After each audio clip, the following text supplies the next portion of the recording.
আল-ইয়াউমা আকমালতু লাকুম দীনাকুম ওয়া আতমামতু আলাইকুম নি'মাতি ওয়া রাদিতু লাকুমুল ইসলাম দীনা। জোরে বলেন আল্লাহু আকবার।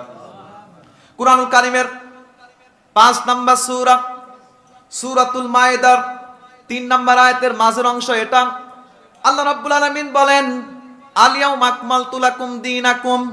এই আয়াতে কারিমাটি আল্লাহ রাব্বুল আলামিন বিশ্ব নবীর প্রতি আরাফার দিনে নাজিল করেছিলেন, বিদায় হজের দিনে আল্লাহ রাব্বুল আলামিন নাজিল করেছিলেন।